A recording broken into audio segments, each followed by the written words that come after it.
کوئی امید آ جاتی کہ ضمانت مل رہی ہے۔ اب کیا ہوا کہ انہوں نے وہ چانس گوا دیا، عدالت نے جو ہے اس کیس کو جو ہے وہ فروری کے پہلے ہفتے تک اس کی جو ضمانت ہے اس کو ملتوی کر دیا اس کیس کو۔ اب فروری کے پہلے ہفتے تک نیب نے ریفرنس فائل کر دینا ہے، اور جام خان شورو اور باقی لوگوں کی اسی گراؤنڈ پہ کہ اب تو ریفرنس فائل ہو گیا اور عبوری ضمانت کا سکوپ ختم ہو گیا ہے، تو عبوری ضمانت جو ہے ان کی خارج ہو جائے گی اور یہ وہیں سے گرفتار ہو جائیں گے۔ تو میں سمجھتا ہوں جام خان شورو اور ان لوگوں کے خلاف کارروائی بھی جو پاکستان پیپلز پارٹی ہے اور زرداری مافیا ان کے لیے ایک بڑی کارروائی ہے۔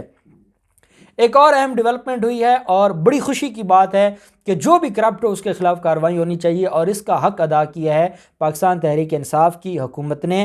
جہاں پر علیم خان جیل گزار کے آئے اور ان کے خلاف انکوائری چل رہی ہے، وہیں پہ ایک سبطین خان تھے، یہ میاں والی سے بلانگ کرتے ہیں، پپلا تحصیل میں یہ ایم پی اے بھی ہیں اور ساتھ یہ وزیر ہیں،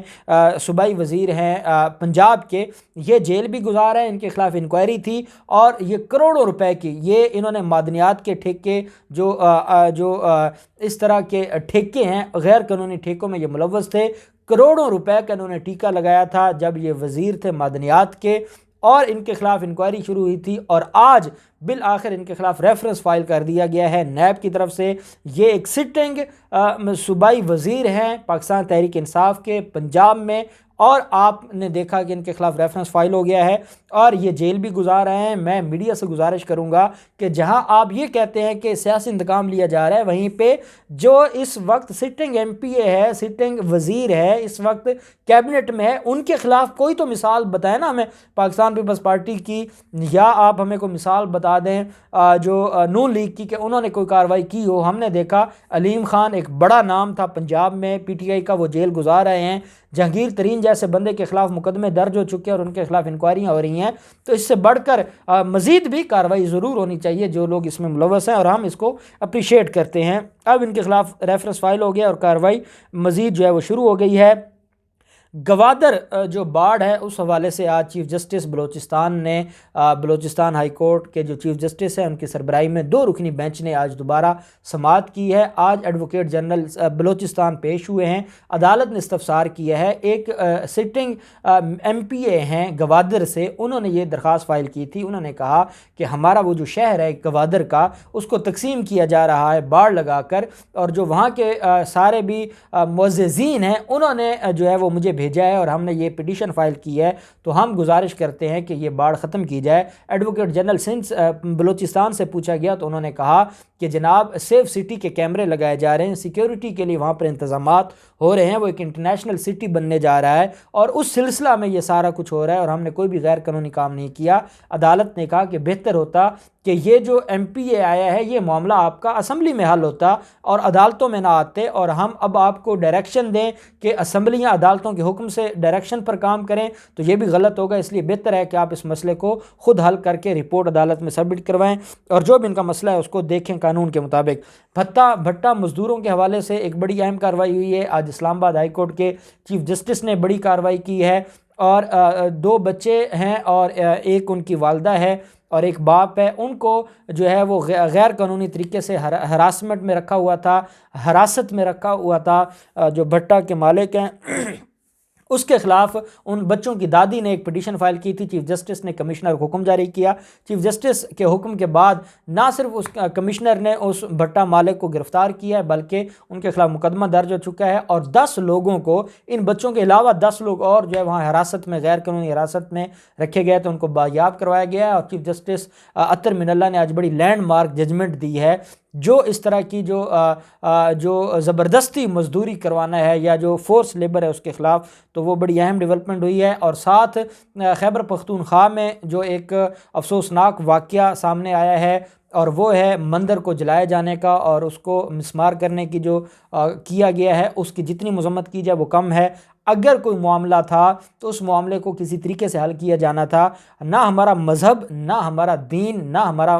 ملک کا جو لا ہے، لا آف دی لینڈ، وہ اس بات کی اجازت دیتا ہے کہ ایسی کوئی کارروائی ہو۔ اس سے کیا ہوتا ہے، اب دیکھیں اس میں JUIF کے لوگ بھی تھے اور مقدمہ درج ہو گیا ہے، 31 لوگ گرفتار ہو گئے ہیں، تو اس سے یہ انڈیا پوری دنیا میں آج دکھا رہا ہے کہ یہ ہے پاکستانیوں کا چہرہ۔ جیسے پاکستان وہاں مسلمانوں کے ساتھ کشمیر میں زیادتی ہوتی ہے پوری دنیا دیکھتی ہے. آج پوری دنیا میں یہ دکھایا جا رہا ہے کہ مسلمان پاکستان میں جو ہے وہ جو مسلمان جو باقی اقلیتیں ہیں جو ہندو ہیں ان کی عبادت گاہوں کو گرایا جا رہا ہے, وہ محفوظ نہیں ہے. یہ چاہے کوئی وہ لابی تھی جو پاکستان دشمن لابی ہے, پاکستان کو بدنام کرنے کے لیے یہ سارا کچھ کیا گیا ہے, جو بھی ہے اس کے خلاف کارروائی ہونی چاہیے. اور چیف جسٹس آف پاکستان نے 100 نوٹس لیا ہے, 5 جنوری کو رپورٹ طلب کر لی ہے اور 5 جنوری کو اب اس کیس کی سماعت ہوگی. اور جو وفاقی وزیر ہیں مذہبی امور کے, انہوں نے بھی کہا ہے کہ سارے لوگوں کے خلاف کارروائی ہوگی. اور یہ بڑی خوشائند بات ہے کہ ان سارے لوگوں کے خلاف کارروائی ہو اور ان کو اب معافی نہیں ملنی چاہیے. انہوں نے نہ صرف اسلام کو بلکہ پاکستان کو بدنام کرنے کا یہ ذریعہ بنے ہیں. اللہ پاک پاکستان کا حامی و ناصر ہو. بہت شکریہ. اللہ حافظ. پاکستان زندہ باد.